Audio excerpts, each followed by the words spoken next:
Muy bien, estamos en vivo. Dios les bendiga en esta preciosa noche. Nuevamente bienvenidos aquí a nuestra casa, a nuestro living room. Damos la bienvenida y esperamos que pasemos un tiempo juntos muy precioso. En esta noche vamos a estar tocando un tema muy interesante que en ocasiones nos asombra, nos llena de intriga, pero muchas veces nos llena de miedo aún a los mismos cristianos. Y básicamente es por la complejidad del tema, ¿verdad? De la profundidad del libro y del tema. El tema es la escatología, pero el libro básicamente que vamos a estar mirando es el Apocalipsis. Sí. Y los jóvenes diseñaron un Q&A, ¿verdad? Preguntas y respuestas. Diseñaron un formulario, lo enviaron a los jóvenes y ellos entonces a su vez enviaron algunas preguntas de las que Marena va a tratar de contestar 5 preguntas tal vez en el día de hoy y después haremos otra parte para seguir contestando algunas preguntas. Ella, ¿verdad? Las preguntas más relevantes que ella consiguió, ¿verdad? Consideró, pues va a estar contestando algunas hoy y vamos a estar aprendiendo juntos. Vamos a hacer una oración.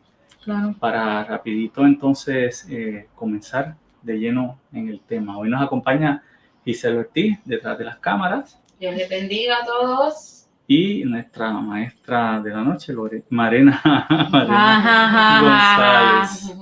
Ok, vamos a orar al Señor. Señor y Padre, gracias por esta noche preciosa.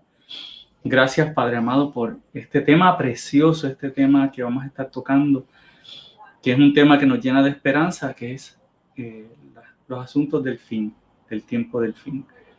Háblanos, ministranos y que juntos podamos aprender. En el nombre de Jesús, utiliza a Marena para tu gloria. Amén. Amén. Maestra, todo suyo. Vamos, ahora es. Esto se va a poner bien fuerte, mano. ¿Se va a poner fuerte? Sí, bien fuerte. Pues nada, vamos a comenzar con el tema de hoy. Hoy vamos a estar hablando de el Apocalipsis y los últimos tiempos. Muy bien. Qué miedo, ¿verdad? Para muchos, como dijo el pastor, es un tema súper... Espérate, que pasó un cajo ahí con música, tú sabes, estamos en Puerto Rico, viene. Pues nada, es un tema que de verdad que a mí me daba mucho miedo. De verdad que me daba miedo. Es hasta a veces hasta controversial. Es un poquito como difícil de discutir, pero hay que discutirlo y hay que hablarlo porque Dios manda, de verdad que sí, eso lo vamos a estar explicando. ¿Es fácil? Para darle una breve introducción de Apocalipsis, pues es el último libro de la Biblia. ¿Quién lo escribió? Eso lo estaremos contestando ahorita. Y en él pues hay muchísimas revelaciones de las cosas que van a pasar en el fin del mundo y en el futuro. Así que ese es el Apocalipsis, ¿verdad? No creo que pueda decir mucho más sin darle spoiler a las otras preguntas. Sí. Vamos a quedarnos ahí. Y vamos a empezar con las preguntas. Vamos a las preguntas. Y vamos a estar yendo a las preguntas bastante rapidito porque hay mucho que hablar. Muy bien. Ok, vamos a la primera pregunta. ¿Quién escribió el libro de Apocalipsis? Y esta pregunta yo la voy a contestar con un versículo. Dice Apocalipsis 1:9. Se llama Alguien semejante al Hijo del Hombre. Y dice así: yo, Juan. Ahí está. ¿Quién escribió el Apocalipsis? Juan. Pedro. No fue Pedro. Fue Juan. Fue Juan el apóstol. Okay. Uno de los 12 apóstoles, el que estaba ahí. Muy bien. ¿Sabes? Hermano de ustedes y compañero en el sufrimiento, en el reino y en la perseverancia que tenemos en unión con Jesús. Estaba en la isla de Patmos por causa de la palabra de Dios y del testimonio de Jesús. Esto significa que a Juan lo botaron de donde estaba porque estaba predicando la palabra y estaba dando su testimonio. Y Juan tenía discípulos, se cree que tenía un grupo grande de discípulos también. Ustedes saben que para ese tiempo el evangelio tenía un auge súper grande porque los discípulos se pusieron a trabajar. Entonces, a Juan lo botaron de donde estaba y lo botaron a la isla de Patmos. O sea, lo botaron, lo maltrataron y lo tiraron allí. Y allí él escribió el libro de Apocalipsis. Muy bien. Segunda pregunta. ¿Cómo sabemos que estamos viviendo en los últimos tiempos? Eso yo siempre me lo he preguntado, de verdad que sí. O sea, siempre desde chiquita pero ¿cómo yo sé? O sea, literalmente tienen que pasar todas las cosas que se dicen en el Apocalipsis para uno saber que está en los últimos tiempos. Te voy a decir, no. Realmente y precisamente se marcan los últimos tiempos desde que Jesús ascendió al cielo. ¿Ok? Desde que Jesús ascendió al cielo, ahí empezaron los últimos tiempos. Los discípulos, en las cartas, Pablo dice, estamos en los últimos tiempos. El tiempo está cerca. Y dale con el tiempo, y el tiempo, y el tiempo. Y hemos estado diciendo que ya son los últimos tiempos desde hace miles de años. Por eso es, porque todos estos años han sido los últimos tiempos y serán los últimos tiempos. Hay un escritor que aunque tuvo un énfasis un poco exagerado hacia un énfasis, él decía que el ministerio de Jesús fue escatológico. O sea, que una vez que Jesús llega, activa, ¿verdad? Como que el reloj del último tiempo se activa y que su mensaje estaba dirigido, sí, él descartó todo lo del tiempo presente. Fueron otros escritores los que dijeron, no, espérate, Jesús hablaba del tiempo presente para su época, ¿verdad? De sus discípulos y todo, de una salvación del momento, inmediata. Pero este escritor decía que una vez que Jesús llegó, hablaba del fin. O sea, y su ministerio estaba dirigido al juicio final, a la salvación del alma, pero todo mirando hacia una perspectiva final. Entonces, pues, su énfasis fue un poco exagerado hacia ese lado y descuidó la otra parte, ¿verdad? Que la salvación del alma, la perseveración en la fe y todo eso. Bueno, el último tiempo desde que llegó Jesús a la tierra. Desde que se fue. Exacto, desde que nos dejó el Espíritu Santo y se fue al cielo. Ahí empezaron los últimos tiempos. Y eso también es porque nuestro tiempo no es el tiempo del Señor. Eso siempre hay que tomarlo en cuenta. O sea, el tiempo del Señor es el tiempo del Señor. Y como yo le estaba diciendo a papi, imagínate, para Dios el tiempo entre la ascensión de Jesús y el juicio final debe ser un tiempo súper cortito. O sea, si Dios es eterno, el tiempo para él debe correr, tú sabes. También en el Antiguo Testamento se hablaba de los últimos tiempos. Entonces, con la llegada de Jesús, se cumplen los últimos tiempos del Antiguo Testamento. O sea, ellos creían en un tiempo de la manifestación de Dios, de la gloria de Dios, de donde Dios se iba a manifestar. Y pues claro, con Cristo se cumple esos últimos tiempos del Antiguo Testamento. Y ahora, ¿verdad? Comienzan los últimos tiempos después de la llegada de Jesús. Pues sí, esos son los últimos tiempos. Sí, estamos viviendo los últimos tiempos y hemos estado viviendo en los últimos tiempos todo este tiempo. Gracias.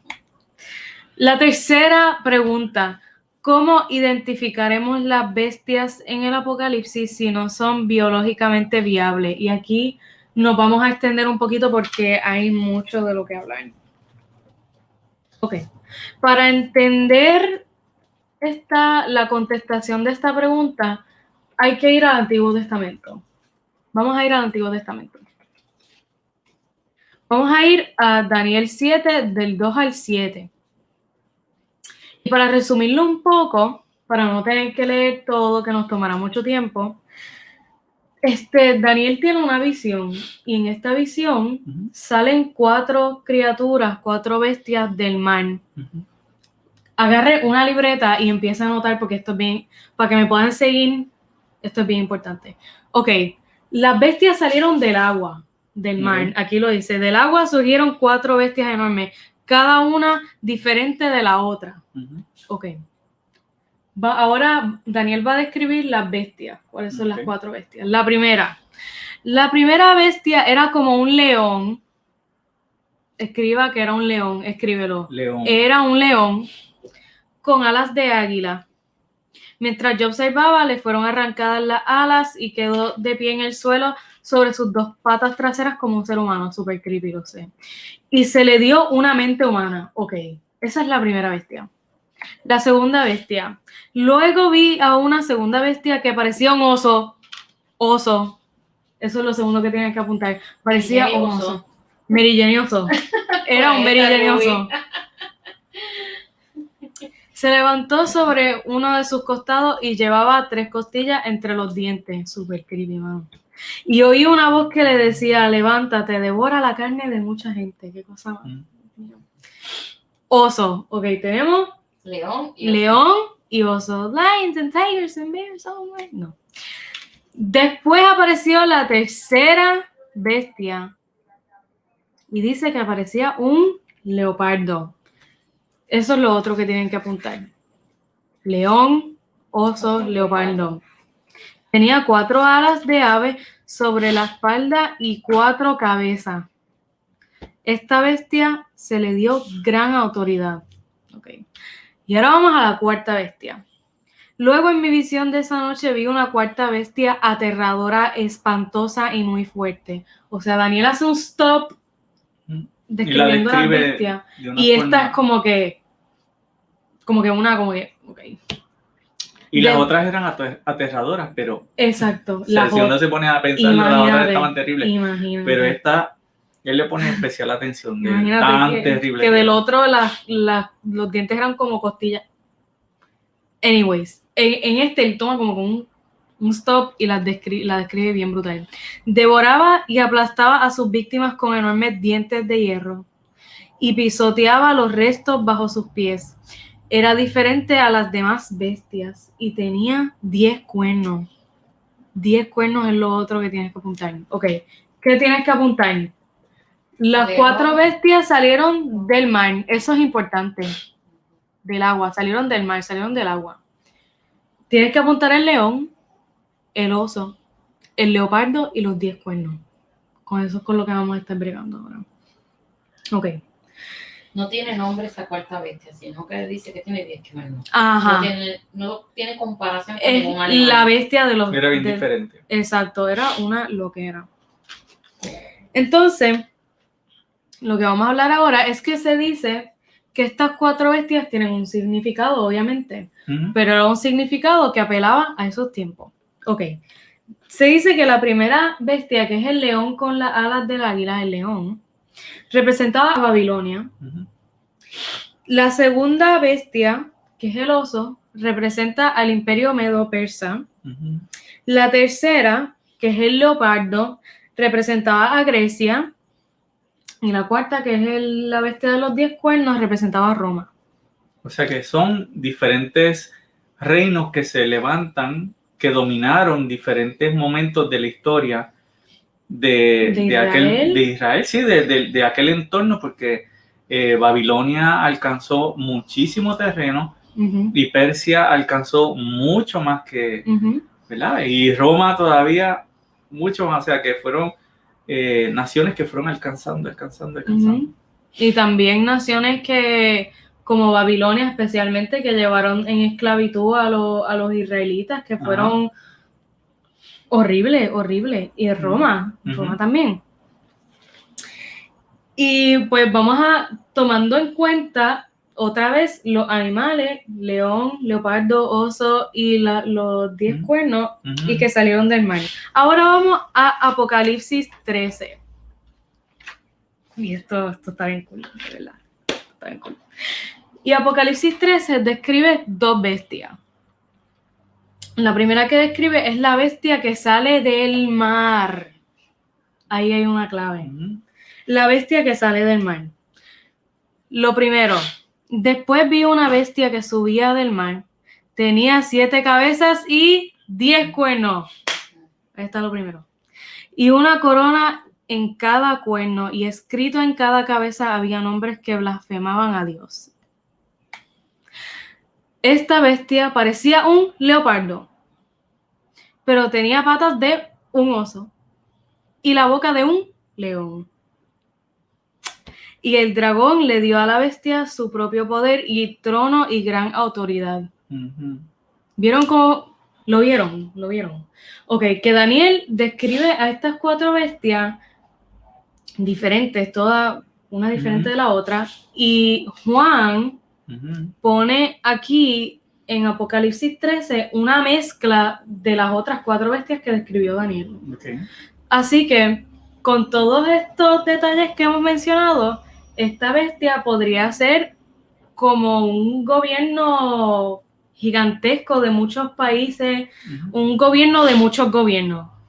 Por eso hablábamos con Mare, que ha habido, ¿verdad? Los rumores o ¿verdad? La intención de decir que es la Unión Europea, ¿verdad? Nosotros no nos tiramos de cabeza con estos argumentos, o sea, con estos señalamientos, pero sí, al ver que son varias naciones que están como en una sola bestia en Apocalipsis, podría ser un gobierno global, un gobierno de diferentes naciones poderosas.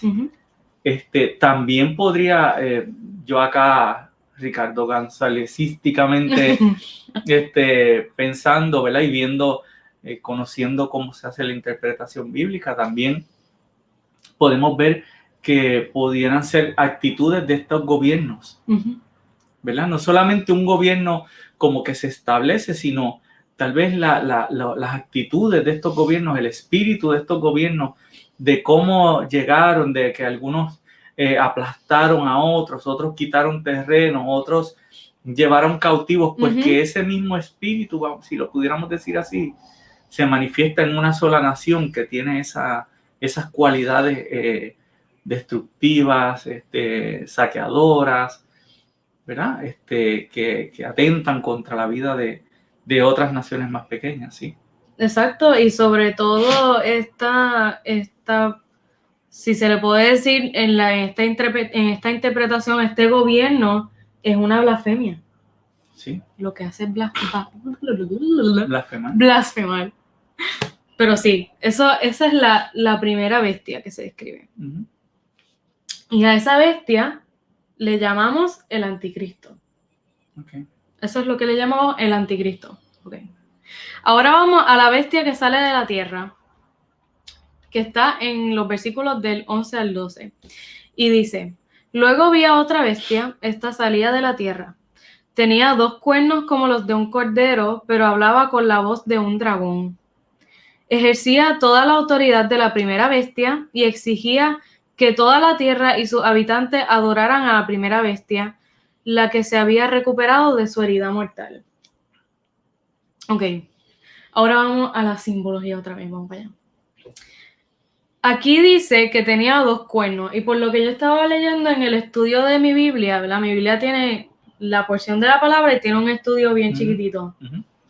Entonces, por lo que decía el estudio, los cuernos para ese tiempo simbolizaban generalmente la autoridad, ¿verdad? Entonces, dice que tenía 2 cuernos como los de un cordero. Y todos conocemos el concepto del cordero, ¿verdad? En la palabra. Lo que significa para nosotros el cordero. En la escritura. En la escritura, el cordero es Jesucristo. Pero hablaba con la voz del dragón. Entonces, ¿quién es el dragón? ¿Qué es eso del dragón? El dragón es Satanás. En el Apocalipsis, siempre que mencionan un dragón es Satanás. Punto y se acabó. Aparece 2 veces. Aparece con la gran prostituta. La gran ramera. Que tiene las perlas y el dragón escarlata y la ropa violeta. La ropa escarlata. Entonces, aparece también el dragón con la mujer que está pariendo, la mujer que está gritando, con el dolor del parto, que esa mujer da a luz al Mesías, básicamente, a Jesucristo, como que eso es una escena bien brutal. Si quieren lo podéis leer después, de verdad que es bien cool. Pero nada, el dragón es Satanás. Y ese dragón pues declara guerra contra el Mesías y todos sus descendientes, que somos nosotros. Entonces, si tenía 2 cuernos como los de un cordero, sabemos que lo principal que hace Satanás es tratar de imitar a Dios. Ujú, Esa es su especialidad. ujú, Entonces, podemos translate esto a que tenía la autoridad como la de Jesucristo. ujú. Estaba tratando de tener la autoridad como la de Jesucristo, como la del Mesías, como la del Cordero, pero estaba hablando con las palabras de Satanás. Ujú. ¿Me entiendes? Y eso no me digas que no lo vemos hoy en día. Gente que Ujú. trata de ponerse en el lugar de Dios, pero lo que dicen son cosas del diablo. O sea, de que lo vemos, ¿verdad? Entonces dice que ejercía toda la autoridad de la primera bestia y exigía a toda la tierra y sus habitantes que adoraran a la primera bestia. Sí, ¿verdad? Hablando del Cordero, en Apocalipsis 5 dice que había un Cordero, hablando del Cordero de Cristo, dice que tenía 7 cuernos y 7 ojos, los cuales son los 7 espíritus de Dios enviados por toda la tierra. ¿Verdad? Que este Cordero, el que aparece en Apocalipsis 5, al tener 7 cuernos es pleno, ¿verdad? Es que tiene toda autoridad. Si tiene 7 cuernos es que tiene todo el poder y toda la autoridad. Y si tiene 7 ojos, ¿verdad? Pues esto son símbolos. No es que tiene 7 ojitos que no pueda contar y 7 cuernitos, sino que entonces es la plenitud de la omnipresencia, la omnisciencia, que todo lo ve, como que todo lo ve. Que tiene el Espíritu de Dios. O sea, ahí nos vemos la Trinidad, que vemos el Espíritu Santo de Dios en Cristo, plenamente, conociéndolo todo, sabiéndolo todo. Entonces, el otro Cordero que presenta Apocalipsis, pues está falto, ¿verdad? Tiene nada más que 2 cuernitos, no tiene tanta autoridad ni tanto poder. Y tiene, entonces presenta una cosa, pero habla de otra forma. Exactamente. Y entonces a esta bestia la conocemos como el falso profeta. Este sería el falso profeta.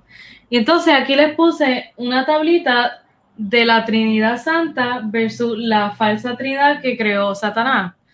Que Padre, Hijo, Espíritu Santo, dragón, anticristo, falso profeta. El falso profeta va a imitar todas las funciones del Espíritu Santo.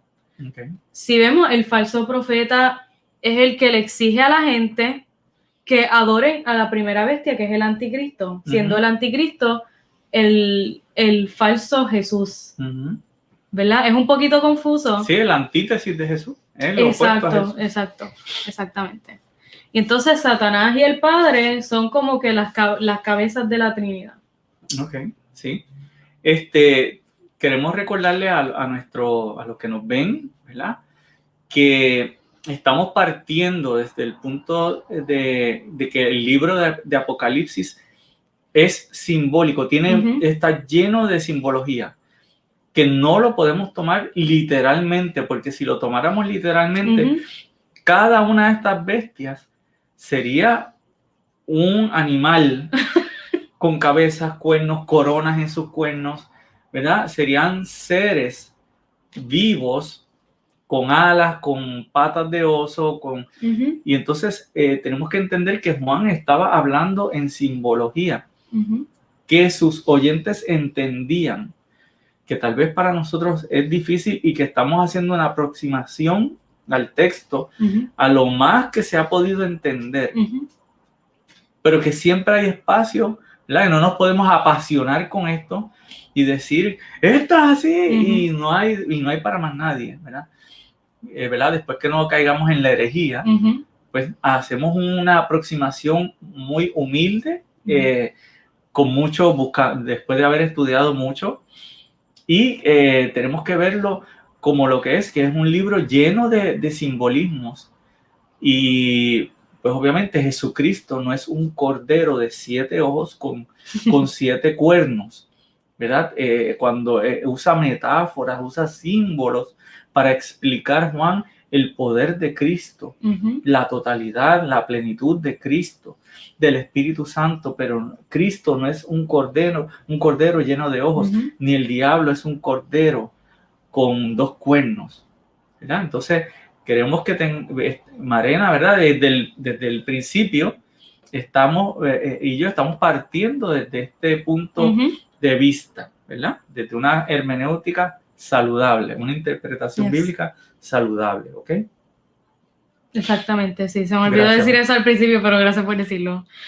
Pero sí, o sea, nada de esto es literal, ni es como que lo que es de verdad, o sea, lo que yo estoy interpretando, no es que esto va a pasar obligado, puede pasar como puede que no pase. Ustedes saben cómo es, ustedes saben.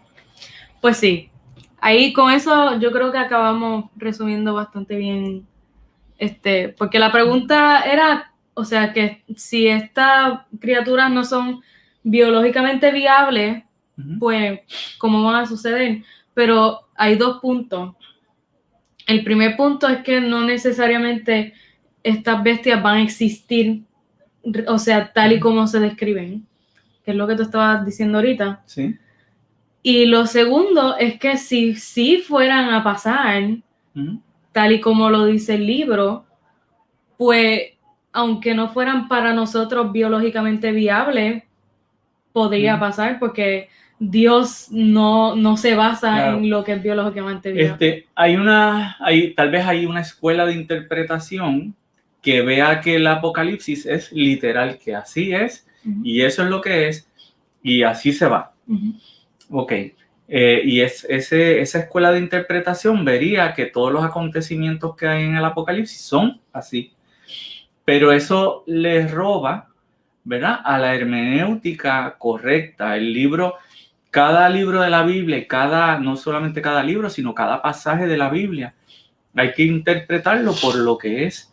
Hay algunos que son poéticos, hay otros que son narrativas de milagros, otros que son narrativas de guerra, épicas de guerra, canciones, himnos, y cada uno, doctrina, ¿verdad?, doctrina teológica, cada uno tiene que interpretarse como lo que es. Y en el libro del Apocalipsis está lleno, es claro, ¿verdad?, que está lleno de simbología.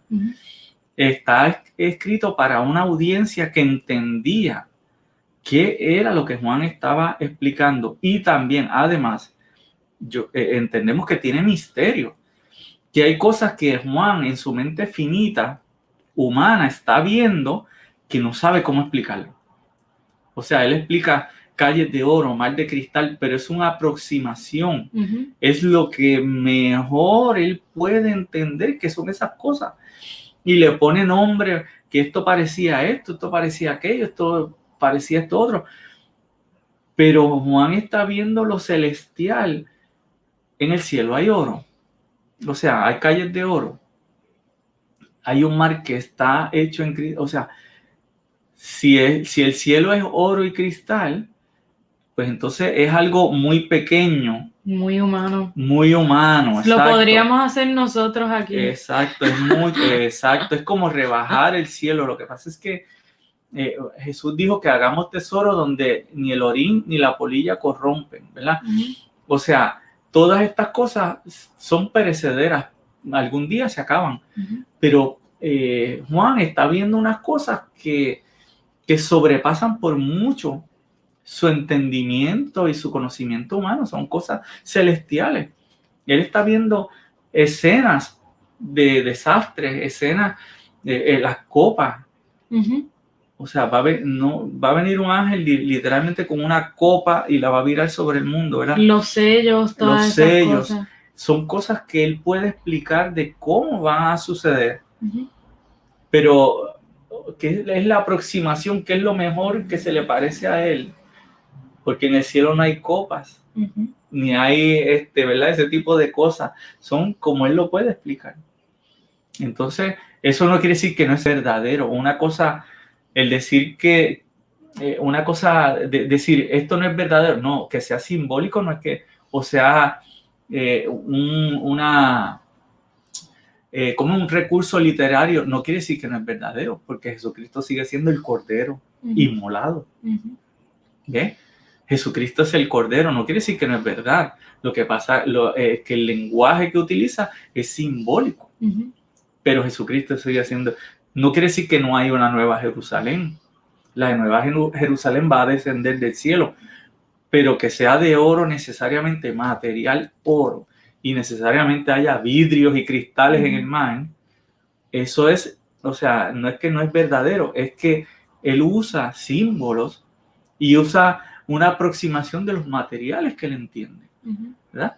Y nosotros tenemos que tener eso muy claro al leer el libro de Apocalipsis, porque si lo ponemos al igual que el libro de Cantares, que habla, mi amado es como un manzano, pero el hombre no es un árbol de manzana, o la mujer no es como una palma, o su cuello como la torre de David, no es que, ¿verdad? No es que la mujer tiene el cuello así, o sea, hay que verlo según el tipo de escrito que es, pero un libro fantástico, o sea, no es que es fantástico de fantasía, sino que es maravilloso, tiene unas escenas, pero también es tan y tan grande que tiene misterio.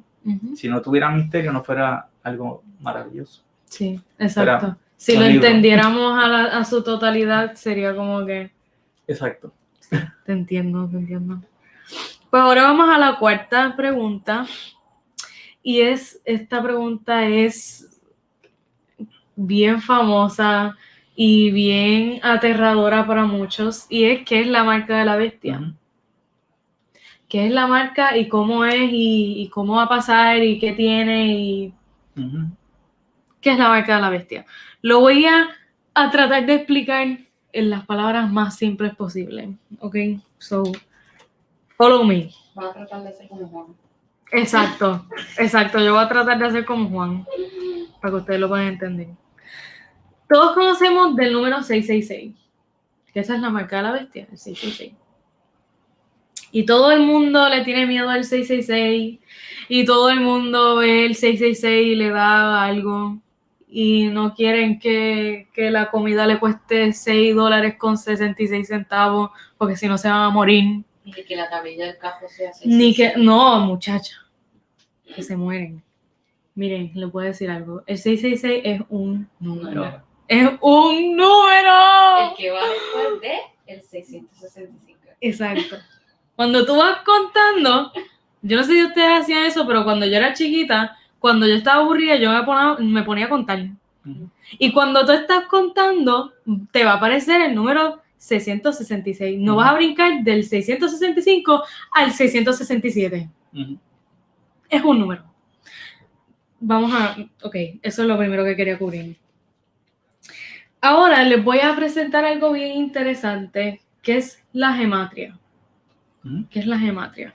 Hoy vamos a tratar de utilizar la gematria para tratar de explicar una de las interpretaciones de lo que significa el 666. La gematria es como una técnica de codificación para comunicarse que usaban los griegos originalmente. Los griegos tenían esa técnica y después la adoptaron los judíos. Entonces se convirtió en la gematria en el lenguaje hebreo. ¿Qué es eso? ¿Qué es gematria con G? Gematria, sí, como si fuera a escribir geometría. Pero sin la O. Exacto. Y con A. Entonces, funciona así. A cada letra del alfabeto de ellos, no el de nosotros, porque nuestros alfabetos son diferentes, a cada letra del alfabeto de ellos le asignan un valor numérico, ¿verdad? Y entonces, para crear un código, tú tienes que sumar el valor de cada letra y a lo que te sume la palabra, ese es el código. ¿Me explico? Yo puse aquí un ejemplo con mi nombre, ¿viste qué lindo? Yo busqué en la gematria hebrea, entonces las letras que más se parecían a las de mi nombre, para el lenguaje de ellos, pues la M tiene el valor numérico de 13, la A de 1, la R de 18, la E de 5, la N de 14 y la A de 1 otra vez. Entonces, si tú sumas todos esos números, te va a dar a 52. So, el valor numérico de mi nombre es 52. Okay. Eso se encontró en las paredes de Pompey, de la ciudad. Ujú. Encontraron grafitis que decían mi corazón le pertenece a 545. Entonces así tú no sabías de quién ellos estaban hablando, pero ellos sí sabían de quién estaba hablando, ¿me entiendes? Así se usaba. Okay. Entonces, para explicar eso, vamos a ir un momento a esta persona tan especial que se llama Nero César. El demonio, no, chaval, no, pero sí, kind of. La cosa es que Nero César, ¿verdad? Fue uno de los emperadores de Roma para el tiempo de Juan y para el tiempo de los discípulos. Nero César comenzó la persecución cristiana. Conocido como Nerón también. Exacto, Nerón también le dicen. Él comenzó la persecución cristiana. Él fue el primer emperador en decirle a los romanos, a todos los cristianos, me los matan. Él fue el primero. Bien chulo. Bien chulo, bien buena gente. Se dice que pudo haber sido el que haya mandado a matar a Pablo. Y también se dice que fue el que pudo haber exiliado a Juan a la isla de Patmos, que fue donde Juan escribió Apocalipsis.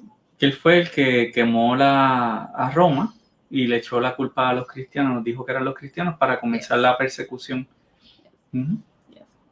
El tipo era un loco, y no solamente con los cristianos, sino que fue un tirano, pero súper heavy, de que la gente le tenía un odio, mano, demasiado.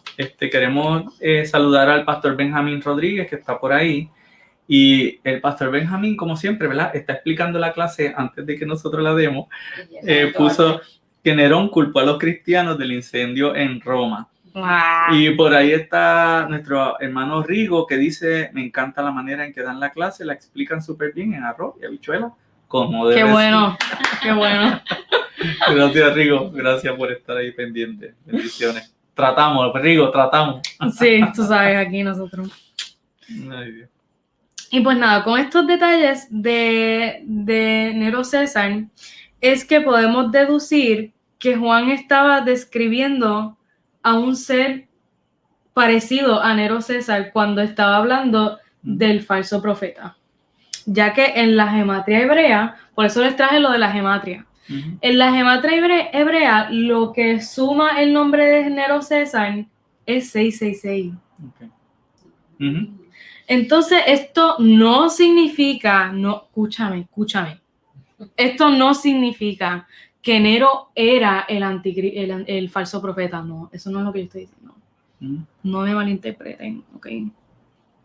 Sí, lo que pasa es que para Juan o la gente en el tiempo de Juan sí podía ser el anticristo, ¿verdad? Para ellos sí podía ser el 666.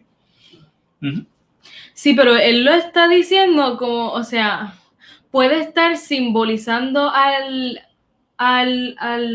la segunda bestia, al falso profeta, a un ser, mira, o sea, él le estaba diciendo a las iglesias, esta bestia es tan horrible como Nero César. Es lo que puede. Volvemos otra vez, ese espíritu, cuando decimos espíritu, no quiere decir que hay un espíritu volando por ahí, sino es esa actitud, ese estado espiritual de depravación, de malicia, y hoy en día lo estamos viendo, ¿verdad? Es algo, para algunos, hay una escuela escatológica que ve el apocalipsis como cíclico, o sea, como que estos eventos sucedieron en el tiempo de Juan, la bestia fue Nero, y vuelve otra vez, ese apocalipsis vuelve y se repite a través de la historia en diferentes momentos, y vuelven personas con el 666, ¿verdad? Con esa actitud, con ese estado espiritual a reinar y a hacer daño, y vuelven otra vez. Y yo podría decir que si fuera así, ¿verdad? Podríamos ver hoy en día que se levantan personas y ese espíritu en contra de Cristo, Unos cuantos Nerones. a perseguir la iglesia y a perseguir a los cristianos, a perseguir al débil, ¿verdad? Y a quemar Roma y culpar a los cristianos, ¿verdad? Hoy vemos que muchas de las cosas que se hacen, como que se culpa a los cristianos, que ustedes son los que están haciendo esto, ustedes son los que están haciendo esto. Y puede que, y de hecho ya se está justificando cuando a los cristianos los insultan. Tú no puedes insultar a nadie, pero puedes ¿cómo es? Gufiarte a un cristiano públicamente, puedes insultarlo, puedes pisotearlo, y luego lo justifica y dice, pues no, es que los cristianos son unos bigots, o son qué sé yo ni qué, y pues tienen una justificación y nadie dice nada, todo el mundo, oh sí, es verdad, ellos son dignos de ser, ¿cómo es? Insultados y atropellados. Y estamos viendo eso, ¿verdad? Tal vez ese espíritu del anticristo vuelve otra vez. Dice el pastor Benjamín que el espíritu del anticristo quiere terminar con el cristianismo. Exactamente. Muy de acuerdo. Y pues así es como Juan lo está describiendo ahí. O sea, Nero César quería acabar con todos los cristianos. Hello, like that was his job. Así que Juan le está diciendo como que mira, así es el anticristo o el falso profeta. La cosa es que yo creo que qué malo que no lo escribí. Yo no sé si es en Pedro o en una de las cartas de Pablo que uno de los dos dice que hay muchos anticristos, que no es más que uno.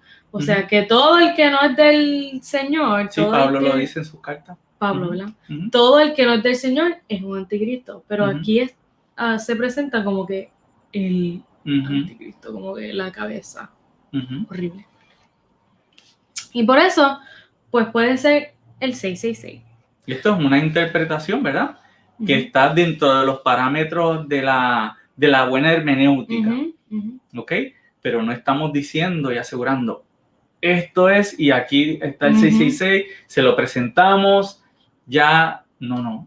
O que vaya a venir un líder mundial con estas características, ¿verdad? Eso podría pasar también y tenga, ¿verdad? Pero necesariamente no quiere decir que es una persona como en las películas The Omen, yo no sé, que tenía el 666 escrito en la cabeza, así debajo del pelo.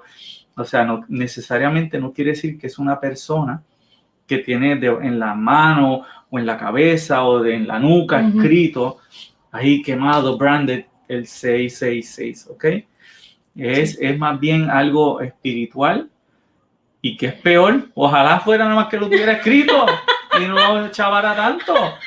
Ojalá tuviera un tatuaje ahí, lo podría tener de todo el cuerpo y el cajo fojado de arriba abajo y era 666 y guiara por ahí. Pero es peor porque es un espíritu que hiere, que es una actitud, un pensamiento que invita a otros, que arropa y que convence a otros de que hay que matar cristianos y que es bueno hacerlo. Exacto, exactamente. Y simplemente, ¿verdad? En cortas palabras, para yo describirle el 666 a ustedes, yo les diría que el 666 es lo que no es el 7. Conocemos el 7 como el número perfecto, el número del Señor, ¿verdad? Y el 666 es todo lo que no es el 7. Es como el blanco y negro. Así. Uno es lo que el otro no es. Sí, es imperfección, es inmoralidad. Juan lo dice. Sí, el número del hombre. Que es un número de hombre. ¿Verdad? O sea, que es un número imperfecto. El número perfecto es el 7, por eso el cordero, ¿verdad? Tiene 7 cuernos. Y el número 7, entonces, se identifica con la perfección de Jesús. Pero no quiere decir que Jesús tiene unos 7 o que la iglesia tiene que poner 7 y 4. ¿Cómo es cuadro de 7? Quitar la cruz, vamos a poner un 7 en vez de la cruz. O sea, no quiere decir eso. Y no, el tener un número 666 en algo escrito no te va a traer mala suerte o qué sé yo, el diablo se te va a meter. Y el 7 tampoco te va a traer buena suerte, tampoco. Déjame decírtelo. Exacto, necesita una relación linda con el Señor. Ahí está, gracias, pastor. Y ahora, ¿Cómo será la marca de la bestia? Yo siempre imaginaba que te ponían una filita y te decían, ¿en dónde lo quieres? ¿En la mano o en la frente? Y si tú decías que no, te mataban. Porque esa es como que la imagen que yo creo que casi todo el mundo tiene. Sí, de películas, las películas de los últimos tiempos. Bien heavy, bien heavy. Pero o sea, de verdad que no podemos decir que la marca de la bestia no va a ser un tatuaje o una quemadura, una cicatriz o un chip, como están diciendo ahora. No podemos decir que eso no va a pasar de seguro. Pero yo entiendo que nosotros debemos ampliar, o sea, no debemos encerrar la interpretación del Apocalipsis como algo de nuestra realidad, algo tan físico, tan humano. ¿Me entiendes? Sino que debe ser algo espiritual. De nuestro momento histórico, sí que... Exacto, puede ser algo espiritual. O sea, una mezcla de ambas cosas. Exacto. Puede ser una de las dos. Pero en mi interpretación espiritual, ¿verdad? Mi interpretación, mi gente. Según lo que has leído, según lo que has estudiado. Mi interpretación. A la conclusión que llegas. Exacto. Llegué a la conclusión que podríamos asumir que la marca es algo mental o espiritual, o sea que no necesariamente tiene que ser algo en la frente o en la mano derecha. Vamos a mirar dos pasajes bien cortitos. El primero está en 2 Corintios 1, 21 al 22. Y Pablo está diciendo, tanto a mí como a ustedes, Dios nos mantiene firmemente unidos a Cristo. Él nos eligió y para mostrar que somos suyos nos puso una marca, la marca de su Espíritu Santo. Nosotros no tenemos nada aquí en la frente, ni en la mano, ni aquí, ni nada, sino que es la marca del Espíritu Santo que está adentro de nosotros, ¿verdad? Y en Deuteronomio 6, del 4 al 9, dice, escucha Israel, el Señor nuestro Dios es el único Señor.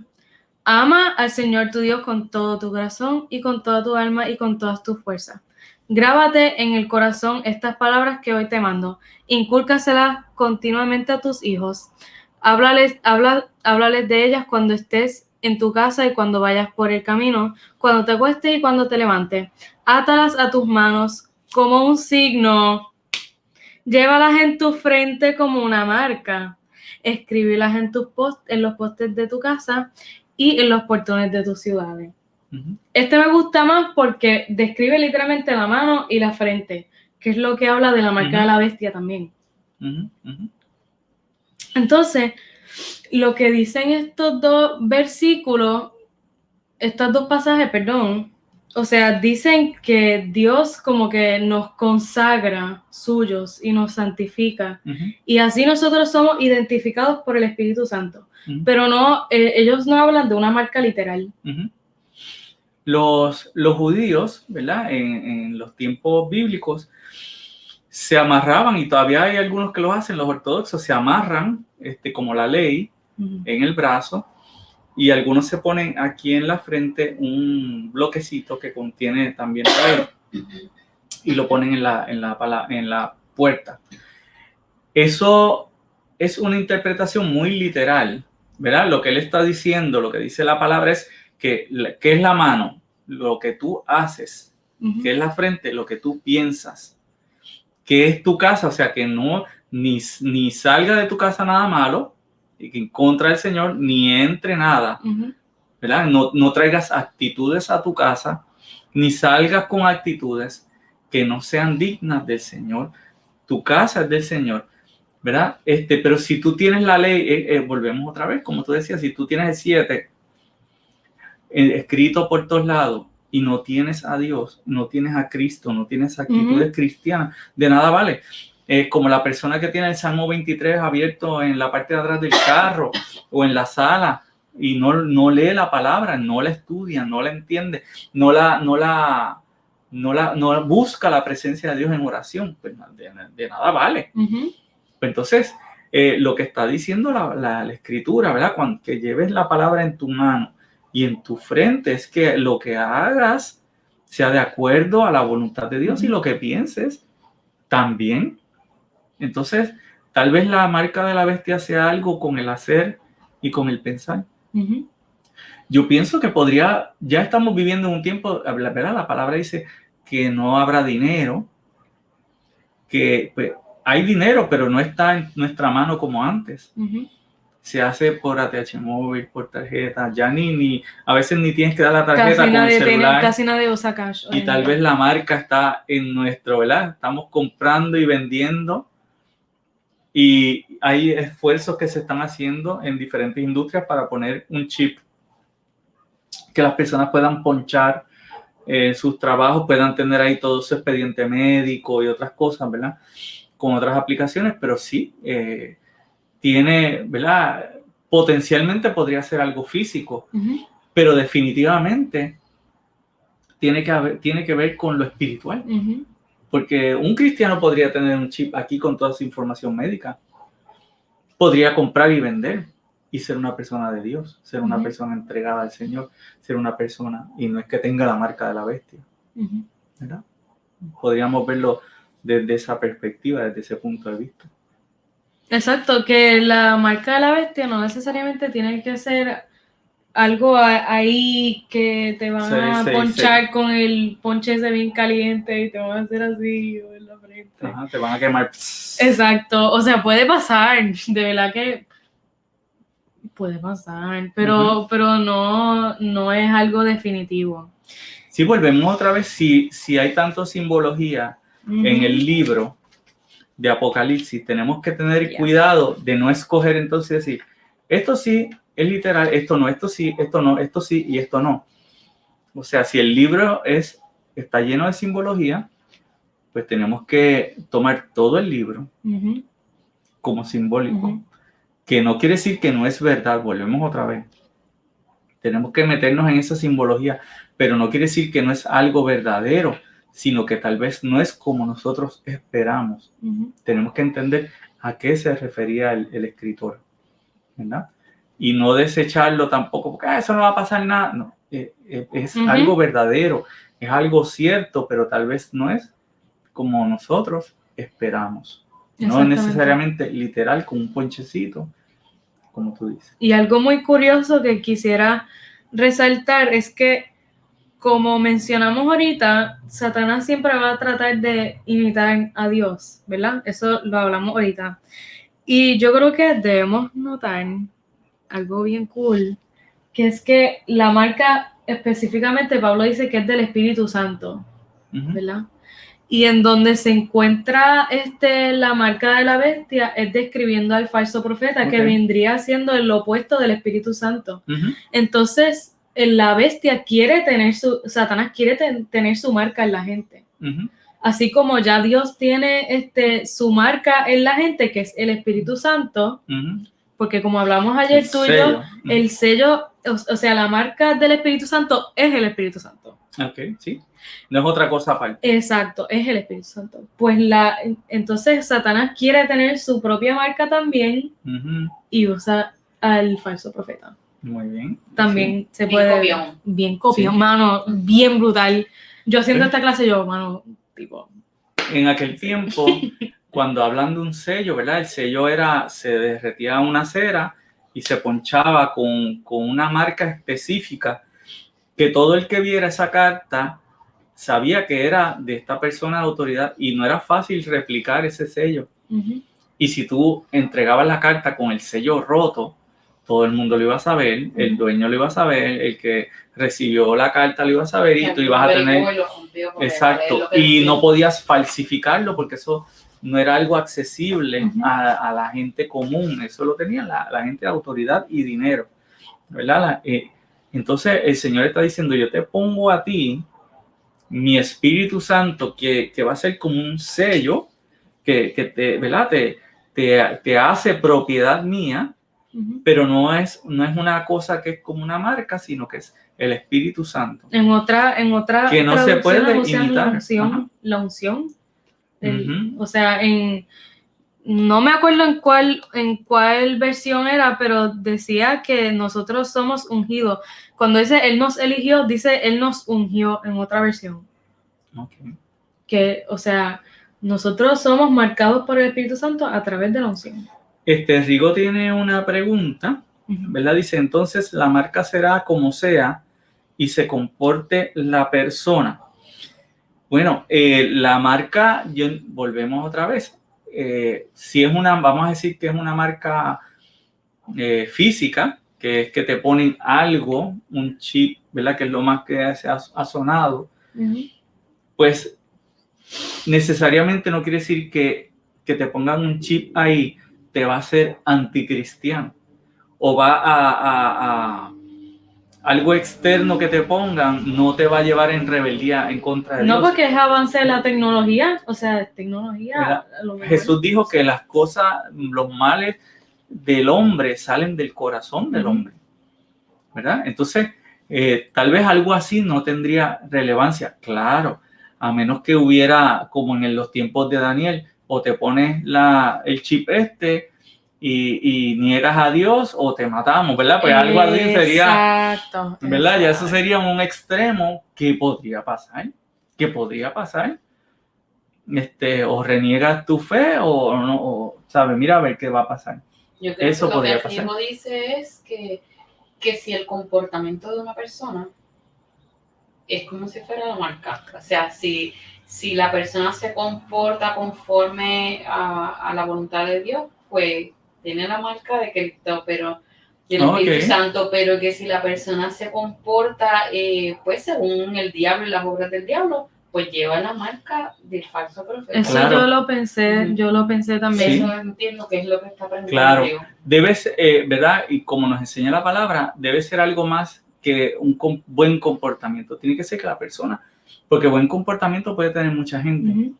Hay gente que no conocen a Dios y hay gente que hasta reniega de Dios y tiene un buen comportamiento. Son buenos ciudadanos. Que hay que tener cuidado, ¿verdad? Los otros días a una persona que yo le estaba hablando y es una persona muy buena, yo le dije, el ser buena persona no te lleva al cielo. No te salva. Tienes que tener cuidado, porque estás en un lugar de confort. O sea, lo que nos pone ese sello es haber conocido a Jesucristo y haberlo confesado como Salvador.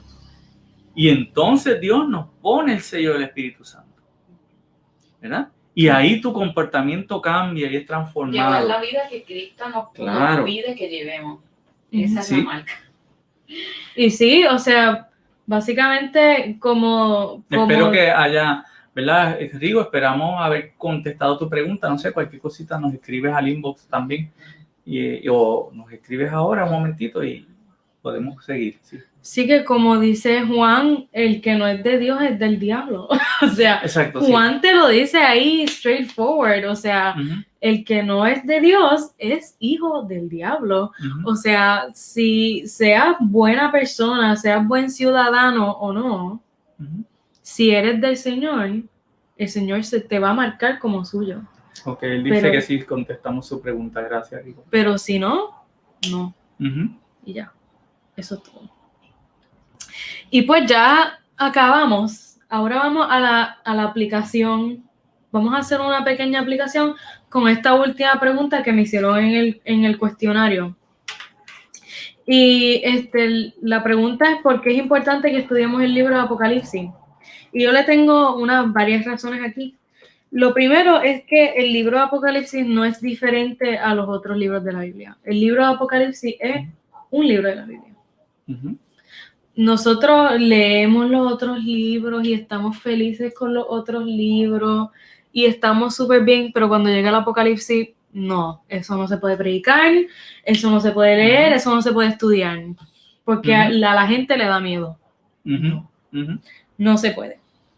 Jesús mismo en Apocalipsis, ¿qué es lo que él le dice? Al final de las cartas de las iglesias, dice, todo el que tenga oídos, oiga, y debe escuchar al Espíritu y entender lo que él le dice a las iglesias. ¿Quiénes eran estas iglesias? Las 7 iglesias del principio: Éfeso, Esmirna, Pérgamo, Tiatira, Sardis, Filadelfia y la Odisea. Esas son las 7 iglesias que son los destinatarios originales de Apocalipsis. Pero si al final Jesús mismo Jesús mismo, porque las letras en mi Biblia en esa parte están rojitas y todo. Ujú. O sea, Jesús mismo está diciendo que todo el que tenga oído, nosotros tenemos oído, sí, pues tenemos que oír y predicar lo que dice este libro. Ujú. Lo segundo es que es un libro de esperanza para la iglesia. Ujú. De esperanza para la iglesia y de advertencia para los que no están con el Señor. Ujú. Y también de advertencia para la iglesia, entiendo yo. Ujú. O sea, pero no tanto debemos tenerle miedo a este libro, sino que debemos verlo como la confirmación de que Dios va a ganar al final, Ujú. de que Dios ya nos dio la victoria y que ya todo está Ujú. set. Lo que tenemos que pasar son, si es que nos toca pasar los añitos pues del martirio, La gran tribulación que le llaman. de la gran tribulación, el sufrimiento, Ujú. pero después todo eso se va, todo eso se va. So, no sé Rigo dice que una vez le dijeron que no podía leer el Apocalipsis hasta que estuviera preparado espiritualmente. Eso no es así, Ay, Dios Rigo, mío. ¿verdad? No, el Apocalipsis es para todos nosotros. Que sea yo un poco nunca estaría lista. complicado, pero preparada para es un este libro lleno de esperanza. Es un libro con unas imágenes preciosas, tiene unas imágenes fuertes, ¿verdad? Que nos desconciertan, pero tiene unas imágenes preciosas sobre Cristo, sobre lo que pasa en el cielo. Son como unas ventanas que se abren Los al cielo. ancianos, los ángeles, los querubines. Unos seres y unas cosas, pero la es adoración fiesta. celestial. Ujú. Como cuando hay silencio en el cielo y de momento aparece el Cordero de Dios para abrir el libro. Es una cosa espectacular. Como se describe a la Nueva Jerusalén como una novia, Una así cosa bien, una cosa increíble. bien brutal. Exacto. Y en cuanto a lo de las 7 iglesias, Ujú. también algunos piensan que las 7 iglesias nos representan a todas las iglesias. Ujú. O sea que las 7 iglesias son diferentes tipos de iglesia o diferentes cosas que pasan en la iglesia o actitudes que tenemos nosotros en las iglesias a veces. Entonces, acuérdate, si el libro es simbólico, volvemos otra vez, los destinatarios son las 7 iglesias, pero son 7 iglesias verdaderamente, solamente 7 iglesias. O son esas iglesias, sí, pues podrían ser iglesias ubicadas en estos lugares, pero que también nos están, ¿qué?, representando a nosotros. Eso lo hablamos en las escuelas bíblicas de las iglesias cuando estábamos presenciales. La pastora nos dio una serie de las 7 iglesias brutales. Y sí, de eso fue lo que hablamos, que todas las enseñanzas que tiene cada carta a las iglesias nos aplica a nosotros, todas. Y lo tercero es que este libro muestra nuestro fin. Como yo le estaba diciendo a papi, parece contradictorio, pero es el comienzo de la eternidad de la iglesia y de la humanidad con Cristo. Y es nuestra futura historia. Es un revolú, pero sí. Y por eso debemos siempre estudiarlo y aplicarlo y aprender de lo que, pues aprender toda esta simbología es buena, para uno saber si estos eventos van a pasar, para uno poder identificarlo, para uno saber si alguien les está metiendo la feca cuando le dice este es el anticristo. Todas estas cosas las debemos saber. Y también ¿verdad? El Apocalipsis, pues si suceden estas cosas y las estamos viviendo, ¿verdad? Las estamos viendo, ¿ya? Podemos identificarlas como tú dices. Si sean, sí, vamos por ahí, sean literales o sean más simbólicas, nosotros no tenemos el control sobre estas cosas. Vamos a ser meros espectadores. Vamos a estar mirando lo que sucede. Y pues dentro de eso seremos llevados por el Señor en esos escenarios para bendición, ¿verdad? Los que sigamos a Cristo o para perdición, aquellos que nieguen al Señor en el proceso. Y lo último, ¿verdad? También quisiera decir que el Apocalipsis es donde único aparecemos nosotros, literalmente. O sea, es donde único aparece en lo que va a pasar en el cielo, en la fiesta, en como nosotros seremos, nos vamos a encontrar con Dios, ahí aparecemos nosotros mismos, literalmente aparecemos nosotros en ese libro y no volvemos a aparecer más nada en la Biblia, sino que en ese libro se cuenta la historia de la salvación, en cierta manera, la salvación de la humanidad y la relación literal entre Dios y nosotros. Porque vemos en el Antiguo Testamento la relación entre Dios y el pueblo de Israel, vemos la relación entre Jesús y los discípulos y la gente, vemos al Espíritu Santo con los apóstoles, pero en Apocalipsis vemos a Dios y a nosotros. Y con eso concluimos nuestra clase. Muy bonito, muy bonito. Acabamos. Gracias, Marena. Estamos, ¿verdad?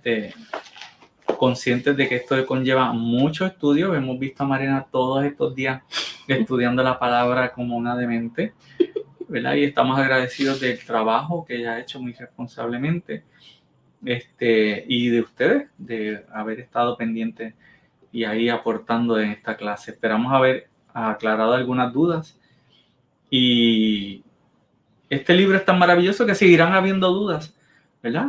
Seguirán habiendo cuestionamientos, pero es que es necesario que sea así. Si no, fuera un apocalipsis como degradado, un apocalipsis marca acme, como los del coyote y el... o sea, sería un apocalipsis medio flojo. Y es necesario que tenga esa grandeza y esa belleza para ¿verdad? Nosotros disfrutarlo y esperar grandes cosas de Dios. Vamos a orar para terminar esta clase. Bendiciones al Pastor Benjamín, a Rigo y a todos aquellos que se conectaron, que estuvieron por ahí pendientes. Un abrazo a todos. Por acá pasaron a Dani, Emi, Pérez, tu prima. Mi prima Emi, Susi, estuvo también por ahí. A Dani te dije también, ¿verdad? Sí. Vamos a orar al Señor. Señor y Padre, gracias por esta preciosa clase. Gracias por tu palabra, porque tu palabra es maravillosa. Ella nos llena de esperanza. Ella nos desconcierta, a veces no la podemos entender, pero es que es necesario que sea así, porque si la pudiéramos entender toda y pudiéramos bajarla a nuestro nivel, no sería tu palabra. Tu palabra es elevada, es grande, es preciosa y nos deja ver ventanas al cielo, a las maravillas tuyas, Señor. Que no tengamos miedo de ningún apocalipsis, sino que tengamos nuestro temor puesto en ti, y que lo único que tengamos temor es de estar lejos de ti. Que vivamos cada día aplicando la palabra y aplicando tus enseñanzas, Padre. Amarte a ti sobre todas las cosas y a nuestro prójimo como a nosotros mismos. Gracias, Padre amado. Bendice todas las vidas que se conectaron. Llénalas de tu presencia. En el nombre de Jesús. Amén. Amén. Dios les bendiga. Dios les bendiga. Nos vemos luego y gracias por haber estado conectado en esta clase. Gracias a Mario por haberla dado. Bendiciones a todos. Dios les bendiga mucho.